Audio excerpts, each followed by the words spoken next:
क्या आप परेशान हो? क्या आपकी किसी भी बिजनेस में उन्नति नहीं हो रही है? क्या आप बार बार बीमार पड़ रहे हो? ऐसा क्या है? क्यों आपकी बिजनेस में ग्रोथ नहीं हो रही है? क्या परेशानी है? तो दोस्तों, इसी इसी बात को जानने के लिए और इसी बात का समाधान निकालने के लिए आपके लिए मैं लेके आया हूँ एक ऐसा उपाय जो हमारे कुलदेव और कुलदेवी से जुड़ा हुआ है। तो दोस्तों, कहते हैं कि हमारे जो सनातन धर्म में कुलदेवी और कुलदेव की काफी मान्यता है और काफी इसको कहते हैं, जिसके कुल देवी और कुल देव की मेहर होती है उसके ऊपर कभी जीवन में कभी संकट नहीं आता और हमेशा वो ऊंचाई की बुलंदियों पे हमेशा बढ़ता है। तो दोस्तों, मैं आपको एक ऐसा उपाय बता रहा हूँ जो मुझे गुरुजी ने बताया है, क्योंकि पहले मैं भी बहुत परेशान रहा करता था, बहुत निराश होकर बैठा करता था कि मेरा कोई बिजनेस नहीं चलता था। आज मेरा एक ऐसा बिजनेस चलता है जिससे लोग अपना सेहत का ध्यान रखते हैं और अपनी फिजिकली फिटनेस पे भी ध्यान रखते हैं। तो दोस्तों, मैं आपके लिए वो उपाय लेके आया हूँ। इससे पहले आपको मेरी एक कहानी सुननी होगी छोटी सी, उस कहानी में ही उपाय है। तो दोस्तों, मेरे जो दादाजी रहते थे धौलपुर में, और मेरे जो पापा मतलब मेरे डैडी जो रहते हैं आगरा में। तो आगरा और धौलपुर, और मेरे दादा के दादा वो रहा करते थे पुचकाई खेरे।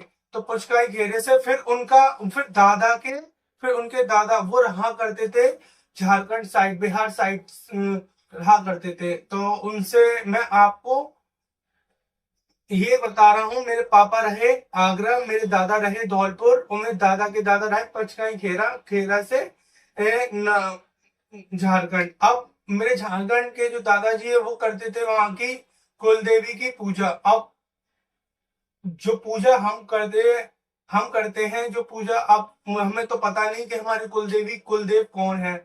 तो इसी कारण हमारी जो पॉजिटिव एनर्जी है कुलदेवी और कुलदेव से मिलती है, जो हमें एनर्जी मिलती है जिससे हमारा ग्रोथ होता है, वो हमें नहीं मिल रही थी। तो ये जानने के लिए मैंने गुरुजी से कहा कि गुरुजी, कि हमें अपने कुलदेवी का पता नहीं है, ना कुलदेव का पता है कि हमारे कुलदेव कौन है और कुलदेवी कौन है। इसलिए उन्होंने मुझे एक उपाय बताया कि आपको क्या करना है कि एक सुपारी लेनी है।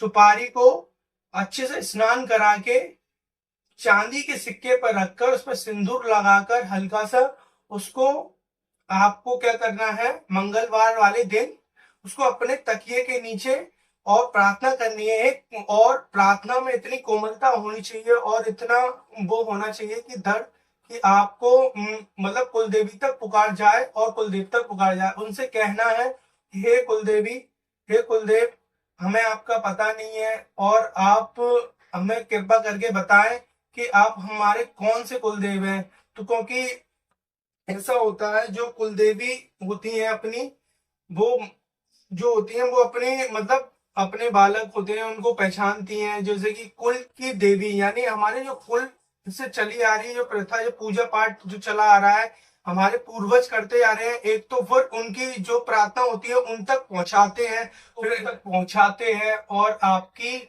सहायता भी करते हैं जो हमारे जो पूर्वज होते हैं। तो दोस्तों, हमें क्या करना है कि उस सुपारी को अपने तकिए के नीचे रखना है और प्रार्थना करनी है कुलदेवी से, हे कुलदेवी, हे कुलदेव, हमें अपना कृपा करके बताएं कि आप कौन हो और कहाँ विराजते हो और आपका मंदिर कहाँ है, जिससे कि मैं आपके शरण में आऊं और उसकी पॉजिटिविटी ले सकूं। ऐसे ही आपको प्रार्थना करनी है। दोस्तों, मैंने भी ऐसे ही प्रार्थना करी थी, लेकिन मैं आपको ये बता रहा हूँ, जो घर का बड़ा मेंबर हो वही प्रार्थना करे, वही इस उपाय करे, क्योंकि जो घर का बड़ा मेंबर होता है उन पर कुल देवी की अति मेहर होती है, क्योंकि वो चाहती है कि मेरा जो बालक है, मेरा मेरा पुत्र है, वो ज्यादा से ज्यादा उन्नति करे। तो दोस्तों, आपको ये उपाय जानने के लिए और भी नए मेरे पास समाधान है जो गुरुजी के आशीर्वाद से मुझे मिले हैं। तो आपको क्या करना है, मेरे चैनल को सब्सक्राइब करना है, लाइक करना है और ऐसे लोगों तक पहुंचाना है जो जो निराश होके बैठते हैं। दुख, मैंने सुबह देखा जब मैं वॉक करके आता हूं तो लोग बड़े हताश होके बैठ जाते हैं, ब्रांच में बड़े दुख में चलते हैं। तो इसलिए उन लोगों तक इस वीडियो को पहुंचाना है और इसका समाधान निकालिए।